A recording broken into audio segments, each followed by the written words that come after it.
Hello everyone. आज की इस वीडियो में हम एक नया टॉपिक डिस्कस करेंगे फ्रॉम आवर चैप्टर नंबर 3 और टॉपिक का नाम है ऑपरेशन इन स्टैक। हमने लास्ट में पढ़ा था कि स्टैक होता क्या है, उसके छोटे मोटे हमने डिस्क्रिप्शन टाइप पढ़ लिया कि किस टाइप से हम यूज़ करते हैं, उसके एप्लीकेशंस क्या हैं। तो इस वीडियो में हम पढ़ेंगे कि स्टैक के बारे में हमें पता लग गया, बट ऑपरेशन किस टाइप के हम परफॉर्म कर सकते हैं। तो एक स्टैक क्या होता है, बेसिकली एक मैकेनिज्म होता है जिसमें हम लीफो अरेंजमेंट को इम्प्लीमेंट कर सकते हैं। इसीलिए हम एलिमेंट्स को ऐड और subtract sorry not subtract delete कर सकते हैं स्टैक के अंदर से, सिर्फ एक एंड से। अब जो एंड है जहाँ से एलिमेंट को ऐड और डिलीट करा जाता है उसे हम बोलते हैं टॉप ऑफ द स्टैक। अब दो फंडामेंटल हम जो ऑपरेशन परफॉर्म करते हैं स्टैक में वो होते हैं पुश और पॉप। बेसिकली अगर मैं इजीली समझाऊँ तो पुश होता है कि हम ऐड कर रहे हैं और पॉप होता है हम डिलीट कर रहे हैं। ओके, सो यहाँ पे अब थोड़ा सा डेप्थ में बढ़ते हैं हम पुश और पॉप ऑपरेशन के बारे में।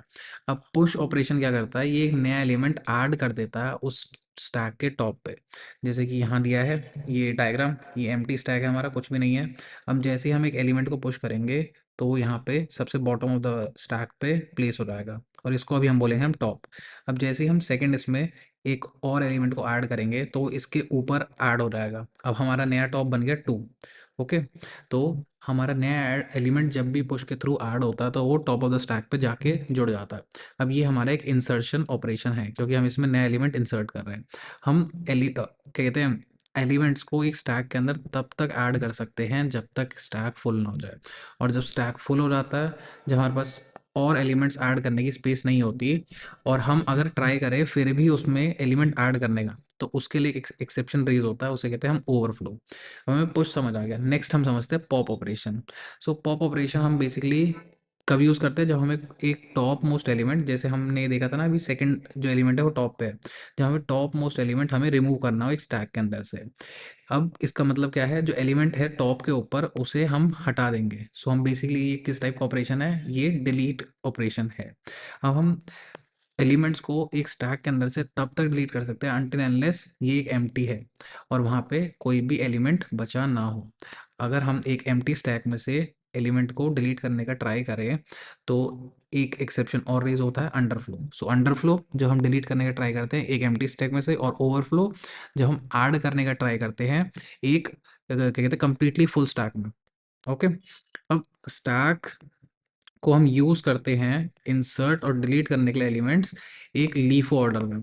अब इसी सेम प्रिंसिपल को हम फॉलो करते हैं ऐड और रिमूव करने का classes from a pile of classes. ठीक है, सो ये बेसिकली एक थोड़ा सा एग्जाम्पल टाइप हो गया ये विजुअल रिप्रेजेंटेशन के लिए। यहाँ पे इन सबको ग्लास मान लो। यहाँ पे हम सबसे पहले नंबर 1 पे हम एम्प्टी स्टैक ले रहे हैं। Let me erase all this.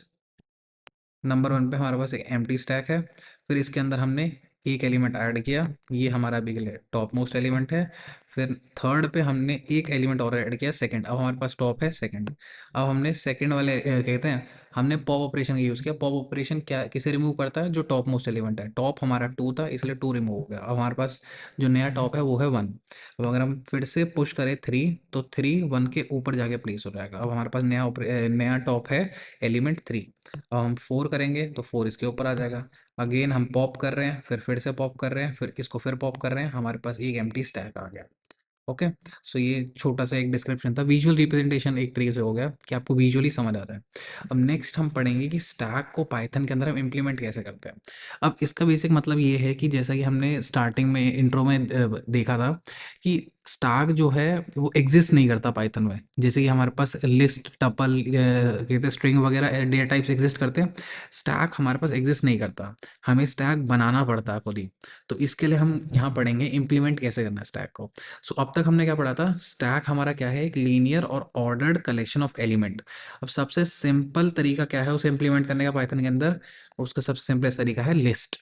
अब लिस्ट क्यों है, लिस्ट पहली बात तो अलग अलग एलिमेंट्स को क्या कहते हैं एक साथ स्टोर कर सकता है। ठीक है, सो काइंड ऑफ स्टैक वाला काम करता है अलग अलग एलिमेंट्स को स्टोर करना। इसमें से हम ऐड और डिलीट कर सकते हैं, और हम टपल यूज़ नहीं कर सकते बट लिस्ट यूज़ कर सकते हैं क्योंकि टपल इम्यूटेबल होता है और लिस्ट म्यूटेबल होता है। और हम फिक्स कर सकते हैं दोनों side of the list as top to insert या रिमूव एलिमेंट। अब एक और चीज़ हमें नोट करनी है, हम दो मेथड यूज़ करेंगे इसके लिए, अपेंड और pop. Append for push, pop for pop, ये दोनों हमारे बिल्ट इन मेथड हैं। एक पाइथन के अंदर। अब इस बिल्ट इन मेथड को हम यूज़ करेंगे इंसर्ट और डिलीट करने के लिए at the right most end of the list. हम जिसे एक तरीके से टॉप बनाएंगे, ठीक है। अब स्टार्ट करते हैं। सो हमें प्रोग्राम में कुछ चीज़ें करनी है, यहाँ पे हमें दिए हैं। सबसे पहले हमें इंसर्ट और डिलीट करना है एलिमेंट्स, हमारे इस केस में है ग्लासेस, ग्लासेस है वो एलिमेंट्स, ठीक है। नेक्स्ट हमें चेक करना है कि स्टैक एम्प्टी है या नहीं, कोई भी ग्लास प्रेजेंट नहीं होना चाहिए। थर्ड, हमें फाइंड करना है कि कितने नंबर ऑफ एलिमेंट्स प्रेजेंट हैं स्टैक के अंदर। और फोर्थ, हमें रीड करनी है टॉप मोस्ट वैल्यू एक स्टैक के अंदर से, ठीक है। सो हमारे पास चार चीज़ें हैं जो हमें इस पूरे इम्प्लीमेंटेशन में करनी है। सो स्टार्ट करते हैं हमारे प्रोग्राम के साथ। सबसे पहले हम एक एम्प्टी स्टैक क्रिएट करेंगे जिसका नाम है ग्लास स्टैक। अब हमने पहले पढ़ा था कि हम स्टैक को इम्प्लीमेंट करने के लिए लिस्ट डेटा टाइप को यूज़ करेंगे। सो ग्लास स्टैक नाम से हमने एक वेरिएबल बनाया जिसके अंदर हमने एक एम्प्टी लिस्ट बना दी using R list function. Okay. अब एक नेक्स्ट स्टेप, हम एक फंक्शन बना रहे हैं जो कि जिसका नाम है इज एम्प्टी, जो कि चेक करेगा वेदर द स्टैक जिसका नाम है हमारा ग्लास स्टैक वो एम्प्टी है या नहीं। सो हम उसे बनाएंगे पहले डिफ, फिर इज एम्प्टी, ये हमारा फंक्शन नाम हो गया। अब हम इसके अंदर एज अ पैरामीटर स्टैक का नाम डाल रहे हैं। अब हम चेक इसके अंदर हम एक क्या कहते हैं कंडीशनल स्टेटमेंट डाल देंगे। If length of glass stack double equal zero, if it is equal तो रिटर्न करेंगे ट्रू, एल्स रिटर्न फॉल्स। अब ये चीज़ हमें थोड़ा याद रखना है, आगे काम आएगा ये। अगर लेंथ ज़ीरो है मतलब वो एम्प्टी है तो ट्रू, अदरवाइज फॉल्स। ओके। अब नेक्स्ट हमने एक नया फंक्शन बनाया ऑप पुश नाम से, ऑपरेशन पुश। अब ये क्या करेगा, जो हमारा पुश है जो हमारा पुश है, जिस एलिमेंट को नए एलिमेंट को हमें पुश करना है या इंसर्ट करना है, ये फंक्शन उसे पुश करेगा हमारे स्टैक के अंदर। अब इस फंक्शन के बाद दो पैरामीटर हैं। पहली बात तो ग्लास स्टैक जिस स्टैक में हमें इंक्लूड क्या कहते हैं ऐड करना है। नेक्स्ट हमारे पास एलिमेंट जिसे हमें इंसर्ट करना है। अब हमें एक चीज़ और याद रखनी है कि हमें पता है जो एलिमेंट इंसर्ट होगा वो ऑलवेज एंड ऑलवेज होगा टॉप ऑफ द स्टैक के लिए। इसके लिए हम एक बिल्ट इन मेथड यूज़ करेंगे अपेंड, ठीक है। अब जैसे कि एग्जांपल के साथ देख लेते हैं। लेट्स सपोज हमारे पास एक स्टैक है ए बी सी डी, ठीक है, ये लिस्ट है, ठीक है। इसके वो देख लेते हैं हम इंडेक्सेस 1 2 3, 0 1 2 3, ओके। अब इस केस में हमारे पास टॉप ऑफ द स्टैक क्या है, हमारे पास टॉप ऑफ द स्टैक है 4। अब हमें टॉप ऑफ द स्टैक के ऊपर ऐड करना है, हम कोई भी अगर एलिमेंट ऐड करें, जैसे कि हमें ई ऐड करना होगा। अब ये टॉप ऑफ द स्टैक आ जाएगा। अब हमें यहाँ पे एलिमेंट ऐड करने के लिए ही हम इस अपेंड मेथड को यूज़ करेंगे जो हमारा बिल्ट इन मेथड है, ठीक है। अब हमारे पास कोई लिमिट नहीं है लिस्ट की साइज़ के लिए, तो जो स्टैक हम बनाएंगे वो कभी भी फुल नहीं होगी अनटिल अनलेस हमारी मेमोरी पे कोई भी स्पेस ना हो। इसीलिए हम कभी भी ओवरफ्लो वाली कंडीशन को क्या कहते हैं फेस नहीं करना पड़ेगा हमें। अब नेक्स्ट, ये एक छोटा सा कोड हो गया। हम एक फंक्शन बना रहे हैं ऑप पुश नाम से, ये पुश करेगा। इसके अंदर दो पैरामीटर्स है, पहला तो हमारा स्टैक का नाम और सेकंड जो एलिमेंट हमें ऐड करना है। अब स्टैक का नाम डॉट अपेंड मेथड, और अपेंड मेथड के अंदर हम पैरामीटर पास कर देंगे जो एलिमेंट हमें ऐड करना है, जैसे कि इस केस में मैंने आपको समझाया। अब नेक्स्ट हम एक फंक्शन बना रहे हैं जिसका नेम है साइज। अब ये साइज बेसिकली क्या करेगा, ये रीड करेगा कि इस ग्लास स्टैक जो हमारा स्टैक है इसके अंदर कितने एलिमेंट्स प्रेजेंट है। सो ये सिंपल हो गया। हम एक साइज नाम से एक फंक्शन बनाएंगे जिसके अंदर पैरामीटर पास करेंगे ग्लास स्टैक और रिटर्न कर देंगे length of glass stack. So simply हमें इसकी लेंथ मिल जाएगी। अब नेक्स्ट हमें एक मेथड बनाना है जिसका नाम है टॉप, जो कि मोस्ट रिसेंट एलिमेंट जो कि टॉप ऑफ द स्टैक होगा उसे प्रिंट करके देगा। सो टॉप नाम से हम एलिमेंट बनाएंगे और इसके अंदर हम पैरामीटर ग्लास स्टैक पास कर देंगे। अब यहाँ पे हम कंडीशन डालेंगे, कंडीशन के अंदर हमने यहाँ क्या डाली, इज एम्प्टी ग्लास स्टैक। अब इसी के लिए मैंने कहा था ये याद रखना, इस फंक्शन को कॉल कर रहे हैं। अब ये फंक्शन क्या रिटर्न करेगा, ट्रू या फॉल्स। अगर एम्प्टी होगी हमारी जो स्टैक है तो रिटर्न ट्रू करेगा। अगर एम कहाँ गया वो, अगर एम्प्टी होगी तो ये रिटर्न ट्रू करेगा, ठीक है। ये कंडीशन ट्रू रिटर्न करेगी और ट्रू रिटर्न करेगी तो प्रिंट हो जाएगा स्टैक इज एम्प्टी और रिटर्न करेगा नन। अगर एम्प्टी नहीं है तो हमारा ये तीन लाइन एल्स वाला ब्लॉक जो है फॉलो होगा। अब एक्स एक वेरिएबल के अंदर हम लेंथ ऑफ ग्लास स्टैक को स्टोर कर रहे हैं और हम एलिमेंट के अंदर जो हमारा स्टैक है उसका उसको हम प्रिंट कर रहे हैं एक एलिमेंट को यूजिंग x-1। अब x-1 क्यों कर रहे हैं, लेट्स सपोज हमारे पास एक स्टैक है ए बी सी डी नाम से, ठीक है। अब x के अंदर हम इसकी अगर लेंथ को स्टोर करें तो लेंथ क्या आएगी हमारे पास 4, but top of the stack का जो इंडेक्स है वो है 3। तो इसीलिए हम यहाँ पे x-1 कर रहे हैं ताकि जब हम ग्लास स्टैक को एक्सेस करें तो टॉप मोस्ट एलिमेंट के लिए x-1 करना पड़ेगा हमें, क्योंकि 4 की जगह हमें 3 इंडेक्स चाहिए। तो इसीलिए यहाँ पे x-1 लिखा है, उसके बाद हम रिटर्न कर देंगे एलिमेंट। सो ये सिंपली हमें बता देगा कि स्टैक एम्प्टी है, और अगर एम्प्टी नहीं है तो हमें टॉप ऑफ द स्टैक को प्रिंट करके देगा, जो भी हमारा टॉप मोस्ट एलिमेंट है। नेक्स्ट हम ऑप पॉप नाम से एक फंक्शन बनाएंगे, इसका फुल फॉर्म एक तरीके से होगा ऑपरेशन पॉप। सो ये बेसिकली क्या करेगा, जो टॉप मोस्ट एलिमेंट है एक स्टैक के अंदर, उसे डिलीट कर देगा। इसके पास बस एक पैरामीटर चाहिए जो कि है क्लास स्टैक, जो हमारा स्टैक का नाम है। ठीक है, इसमें हम पॉप मेथड को यूज़ करेंगे पाइथन के अंदर। अब ये छोटा सा कोड आ गया फिर से, ऑप पॉप ये हमारे फंक्शन का नाम हो गया, और हम as a parameter class stack जो हमारे स्टैक का नाम है उसे पास कर रहे हैं। अब अगेन हम इज एम्प्टी फंक्शन को कॉल कर रहे हैं। इज एम्प्टी फंक्शन ट्रू तभी रिटर्न करेगा जब जो हमारी स्टैक है वो एम्प्टी होगी। ठीक है, अब अगर एम्प्टी होगी तो हम प्रिंट कर रहे हैं अंडरफ्लो और रिटर्न कर रहे हैं नल। अगर एम्प्टी नहीं होगी तो हम रिटर्न कर रहे हैं ग्लास स्टैक डॉट पॉप। अब ये क्या करेगा, हमारे स्टैक के अंदर से पॉप कर देगा जो हमारा एलिमेंट है, ये जो हमारा टॉप मोस्ट एलिमेंट है उसको पॉप करेगा। जैसे हमारे केस में ये डी है, सो डी को पॉप कर देगा, और पॉप करने के साथ रिटर्न भी करेगा, क्योंकि रिटर्न फंक्शन के अंदर हम लिख रहे हैं। अब यहाँ पे हम एक फंक्शन और बना रहे हैं, क्योंकि हमें एक और काम करना था कि हमें डिस्प्ले करना था कंटेंट ऑफ द स्टैक। सो हम डिस्प्ले नाम से एक फंक्शन बना रहे हैं, उसके अंदर हम क्लास स्टैक जो हमारे स्टैक का नाम है उसे पास कर रहे हैं। अब एक्स के अंदर हम स्टोर कर रहे हैं लेंथ ऑफ ग्लास स्टैक। अब हम प्रिंट कर रहे हैं एक line, current element of the stack are. अब उसके नीचे हम एक फॉर लूप चला रहे हैं जो कि एक के बाद एक हमारे स्टैक के एलिमेंट्स को प्रिंट करता रहेगा। अब वन मोर थिंग कि हम यहाँ पे रेंज किस टाइप से लिख रहे हैं, हमें एलिमेंट चाहिए थे जैसे ए बी सी और डी। हमें टॉप मोस्ट मतलब यहाँ 3 2 1 0 हमें रिवर्स ऑर्डर में चाहिए, इसलिए हमने रेंज को इस टाइप से लिखा है। ओके, फिर एक एक करके ये फॉर लूप चलता रहेगा और हमारा रिवर्स में एलिमेंट्स प्रिंट होते रहेंगे। जैसे पहले डी होगा, फिर सी होगा, फिर बी होगा, फिर ए होगा। अब हम जैसे ही इन सारे फंक्शन को एक पाइथन कोड में लिख लेंगे तो हम एक स्टैक को इम्प्लीमेंट कर सकते हैं। जैसे कि हमने एक एम्प्टी स्टैक क्रिएट कर ली। नेक्स्ट हमने एलिमेंट नाम के एक वेरिएबल में हमने class 1 नाम से क्या कहते हैं एक वैल्यू को स्टोर किया। अब हम सिंपली प्रिंट कर रहे हैं यहाँ पे पुशिंग एलिमेंट और एलिमेंट का नाम वेरिएबल को रेड कलर से कर रहा हूँ मैं। ओके, अब नेक्स्ट हम ऑप पुश नाम से एक फंक्शन कॉल कर रहे हैं। ऑप पुश क्या करता था, वो पुश करेगा एलिमेंट को ग्लास टैग के अंदर, हमारे इस एलिमेंट को पुश करेगा class 1।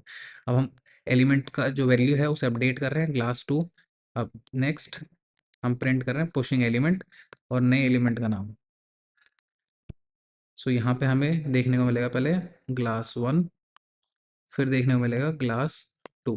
ठीक है, फिर अगेन ऑप पुश से हम पुश कर रहे हैं। अब नेक्स्ट हम डिस्प्ले करना चाह रहे हैं कि कितने एलिमेंट्स हैं। सो हम प्रिंट कर रहे हैं इसकी जो साइज है using size of glass tag size method. Next हम डिलीट करने की कोशिश कर रहे हैं एलिमेंट को फ्रॉम द स्टैक। उसके लिए सिंपली हम ऑप पॉप नाम से जो हमने फंक्शन डिफाइन किया था जो कि पॉप ऑपरेशन को परफॉर्म करेगा, इसको हम कॉल कर रहे हैं। ठीक है, अब ये बेसिकली क्या करेगा, जैसा कि हमने देखा था अभी लास्ट में, ये हमारे जो टॉप मोस्ट एलिमेंट है उसे पॉप करेगा, but at the same moment वो रिटर्न भी करेगा। सो इसके थ्रू वो पॉप भी हो जाएगा, बट जो एलिमेंट पॉप होगा वो इस एलिमेंट नाम के वेरिएबल में स्टोर हो जाएगा। तो हम जैसे ही यहाँ पे प्रिंट करेंगे स्टेटमेंट, हमें देखने को मिलेगा कि क्या पॉप हुआ। ओके, अब नेक्स्ट हम एक नया एलिमेंट ऐड कर रहे हैं class 3। अब क्लास 3 हमें पहले शो करेगा कि हम कौन सा एलिमेंट पुश कर रहे हैं, और उसके बाद ऑप पुश में जो हमारा फंक्शन है उसके थ्रू उसे पुश कर दें हमारे स्टैक में। नेक्स्ट हम अगेन चेक करेंगे हमारा टॉप एलिमेंट कौन सा है। तो हमारा टॉप एलिमेंट अब इस केस में हो जाएगा हमारा पॉप class 3, क्योंकि class 3 हमने जस्ट अभी ऐड किया है। अब नेक्स्ट हम जैसे ही सारे क्या कहते हैं एलिमेंट्स को ऐड डिस्प्ले करने की कोशिश करेंगे यूजिंग अ डिस्प्ले मेथड जो कि हमने लास्ट में क्रिएट करा है अभी। सो हमें एक चीज़ देखने को नहीं मिलेगी, वो है class 2, क्योंकि class 2 हमने पॉप ऑपरेशन से यहाँ पे रिमूव कर दिया था class 2। ओके, अब नेक्स्ट हम डिलीट करना चाह रहे हैं सारे के सारे एलिमेंट्स स्टैक में से। सो हम वाइल लूप का यूज़ कर रहे हैं, और ऑप पॉप नाम का जो हमारा फंक्शन था हम उसे कॉल कर रहे हैं, और उस जो भी वो आइटम को पॉप कर रहा है उसे आइटम नाम के वेरिएबल में हम स्टोर कर रहे हैं। अब अगर आइटम नन रिटर्न आइटम की वैल्यू न होगी, नन किस केस में होगी, जब हमारा जो स्टैक है वो एम्प्टी है। अगर स्टैक एम्प्टी है तो हम ये प्रिंट करेंगे स्टैक इज एम्प्टी, और इस पूरे लूप को हम ब्रेक कर देंगे। अगर ऐसा नहीं है तो हम प्रिंट कर देंगे pop element is item. Okay, तो ये बार बार चलता रहेगा, जैसे कि ए बी सी डी, पहले डी को पॉप करेगा और आइटम आइटम के अंदर अभी वैल्यू होगी डी, सो यहाँ पे प्रिंट हो जाएगा डी। फिर उसके बाद सी को पॉप करेगा, यहाँ पे अपडेटेड वैल्यू हो जाएगी सी, सो हमारे पास नेक्स्ट वैल्यू दिखेगी सी। फिर बी को पॉप करेगा तो अपडेटेड वैल्यू हो जाएगी बी आइटम की, तो हमें यहाँ देखने को मिलेगी बी। फिर ए को पॉप करेगा, अपडेटेड वैल्यू ए, और यहाँ पे ए। अब जैसे ही सारे पॉप हो जाएंगे तो ये रिटर्न करेगा नन, नन रिटर्न करेगा, तो हमारा इफ वाला जो ये ब्लॉक है ये काम करेगा, stack is empty now print होगा, उसके बाद ये ब्रेक हो जाएगा पूरा लूप, और ये हमारा पूरा कोड जो है एग्जिट हो जाएगा। अब इस पूरे कोड का ये आउटपुट देखते हैं। सबसे पहले हम पुश कर रहे थे ग्लास 1, फिर ग्लास 2। अभी हमारे पास कितने हैं एलिमेंट्स, दो, हमने दो ही ऐड किए हैं, ग्लास 1 और 2। अब हमने पॉप कर दिया ग्लास 2 और पुश कर दिया ग्लास 3। ओके, सो ग्लास 1, ग्लास 2, ग्लास 3, ग्लास 2 को हमने पॉप कर दिया था यहाँ पे। अब टॉप एलिमेंट हमारा क्या है, ग्लास 3, जैसा कि ये शो कर रहा है। अब करंट एलिमेंट चेक करेंगे तो ग्लास 3 और ग्लास 1 दिखा रहा हूँ ओनली, क्योंकि ग्लास 2 को हमने पॉप कर दिया था। अब नेक्स्ट हम पूरे के पूरी जितने भी स्टैक में है सब कुछ पॉप कर रहे हैं, ग्लास 3 ग्लास 1 ये दोनों भी पॉप हो गए। हमारे पास एम्प्टी बची है, तो अब अंडरफ्लो प्रिंट होगा क्योंकि एम्प्टी होगी हमारी, और प्रिंट हो जाएगा स्टैक इज एम्प्टी नाउ, और ये पूरा का पूरा कोड स्टॉप हो जाएगा यहीं पे। ओके, सो ये पूरा तरीका था कि हम कौन किस टाइप की ऑपरेशंस यूज़ कर सकते हैं, जैसे कि दो ही ऑपरेशन है, पुश और पॉप, और हम किस टाइप से इम्प्लीमेंट कर सकते हैं पुश और पॉप ऑपरेशन को हम हमारे पाइथन कोड के अंदर। ओके, सो ये पूरा पूरा कोड था इस पूरे इम्प्लीमेंटेशन को समझाने के लिए। I hope you all understood it. So next हम पढ़ेंगे कि हम अरिथमेटिक एक्सप्रेशन को कैसे नोटेशन दे सकते हैं हमारे स्टैक के अंदर। Okay, so this was all for this video. I will see you all in the next one. Thank you, see you, tata, bye bye.